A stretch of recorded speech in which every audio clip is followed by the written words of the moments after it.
Hello troopers, welcome back to the channel. In today's video we're going to focus on the UCS Separatist Landing Craft from the Republic Bricks. It was designed by Bruxy Mox and has 1,137 pieces. It goes regularly for $500 at retail, but it's currently on sale for $320, and Republic Bricks members at just the lowest tier of Prime can get it for less than $300. Alright, let's go ahead and jump right in. The piece review for this model was it was pretty good quality overall. Most of them were in new condition as promised and as expected. There were a couple with some scratches and stuff on them, and you can see on the left there, on that one closest to us, a little smudge on some of them that you can see there. Just over here, right about there. But most of them were pretty good. There was one or two that looked like the previous owner had used his or her teeth to get the brick off of a model of some sort, but ultimately not really that big of a deal to me. All it did was the little light scratching and stuff like that, but it is there just for y'all to know. Just some of the things he does get do have stuff like that, but overall they're pretty good as far as quality goes. And in this model I did not have any pieces missing, unless you count one of the arms for one of the 12 droids that comes with the set. It does have a place to store them and a storage rack in the back, which we'll get to in a minute. But yeah, so no missing pieces aside from that, and most pieces were in good quality, and the different assortment of pieces is pretty good too. Just different things rounding out the build to make it a very good set. Something else that was pretty cool on the piece part of things was there was a couple bricks in here that were from the older color of light gray the Lego had used, which is pretty neat, and you won't see it in every model, but it was something I had in here. And I just kind of put in a little bit throughout the build, not too major, too blatant out there, but it's something cool kind of nonetheless. So just thought I'd add that in there real quick. Moving on to the design review. It was very good design overall. I was very kind of impressed with how I was able to do it, to be able to hold shape and stuff like that. As with other models, it is a Technic built inside with a plate overlay, just to kind of give it a little detailing on the outside, which works very well in this case, especially with the wings. You can see they're only about 2 bricks thick, with one of those brick heights in the middle just being the Technic pieces there, and then the plates you see on the outside of it. You actually see a little bit of a gap there on the wings, which is really cool. It's kind of a design aspect, I guess. It's something that I like about it. It gives a little bit of extra texture on the front and back of the wings, and I'll show it in a minute. It does have it on the back as well. And then, but there are a couple of things though that were wrong with it, and that wasn't able to really be assembled and built the way it was intended. For instance, early in the build, I'll go ahead and pull it over here a little bit. You can see this slope piece right here. It actually has a 1x3 tile underneath it, which was not as it's supposed to be from the instructions. It was supposed to fit on with just the slope piece, but it was trying to fit into a Technic pin right there that would have had to fit on that central thing right there. If you take this off, you can see that the slopes don't have that, and the 1x3 slopes do not have that, so it was not able to connect the way it was intended. And if you use that hole right there to cover it, it would have pushed this side in to be like that, if you can see. So instead of the nice slope you have on this side, it would have been like that, just to fit the piece on how it's supposed to be. But pretty easy fix overall. You just take a 1x3 plate and then put it back on, back down there. And then moving on to the next one real quick, we have on the inside, go ahead and point this out real quick, the interior of the ship, and this is the rear view of the ship, you can see. And on the interior here, open this up real quick, it has a troop rack right here, which is actually points out the other design thing I always want to talk about. This back hatch does not, when sitting on the ground, does not allow for this troop rack to be pulled out.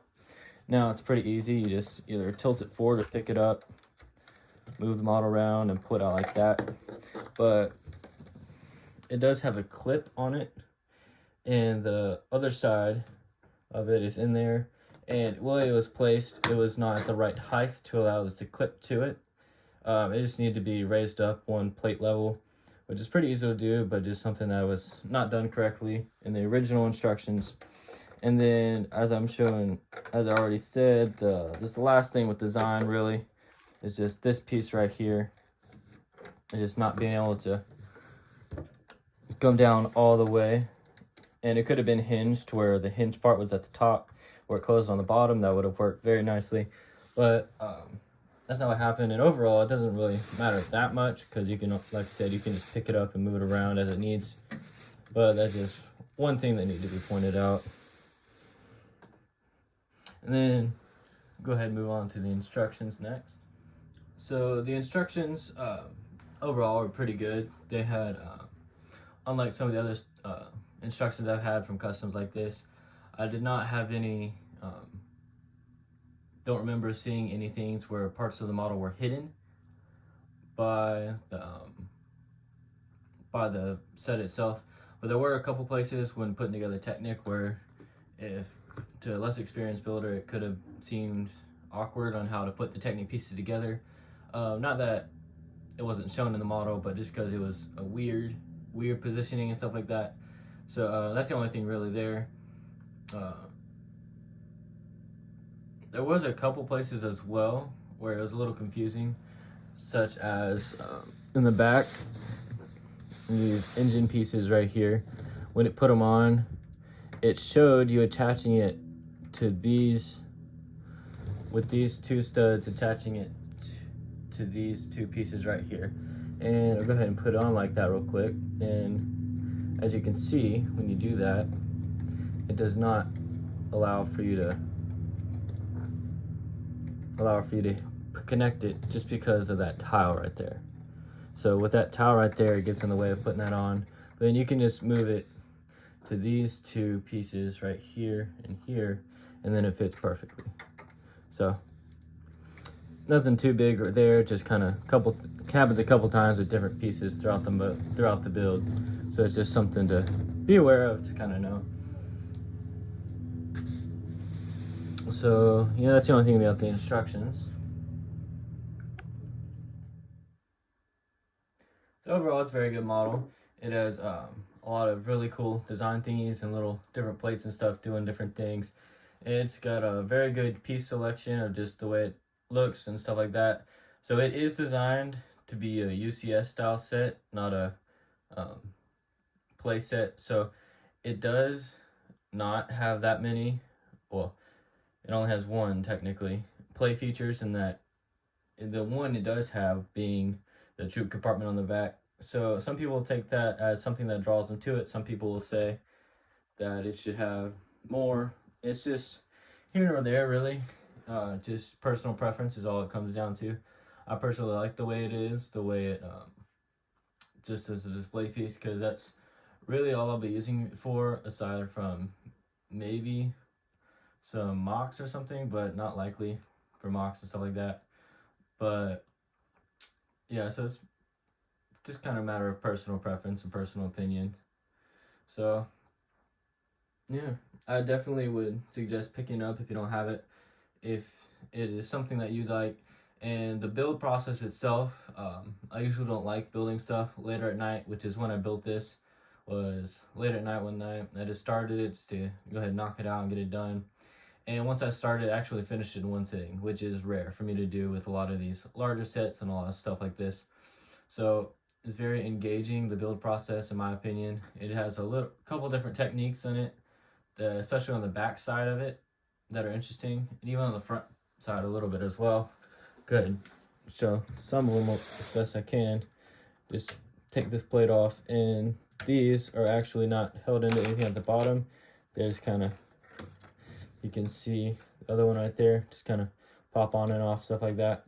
So it's kind of cool there, that just the way it builds into the things, it's still very sturdy at the end. So that's nice. And then even on the back side back here, you can't really see it that well without kind of moving the model around a lot, but right under there kind of builds onto nothing down here at the bottom, if you kind of see it a little bit, and it builds up, and then it connects at the top all the way to this over here. So that's pretty cool. Just for some people will be a little confused when building it like I was, so just how's that going to work, how's it going to hold up. But once you end up putting the rest of it in, it holds very well, and which is very good, very nice. And I'm honestly kind of impressed with how well the designer was able to do that. And that designer again was Bruxy Mox. That's really good credit and testimony to the designer's ability to design stuff that hold together very nicely and stuff like that. So yeah, definitely give him a shout out, and I will be sending a link to his Instagram in the description below. And you go ahead and comment if you like. If you like the video, give it a thumbs up and subscribe, share and subscribe if you haven't. And yeah, hope to see you on Friday, guys.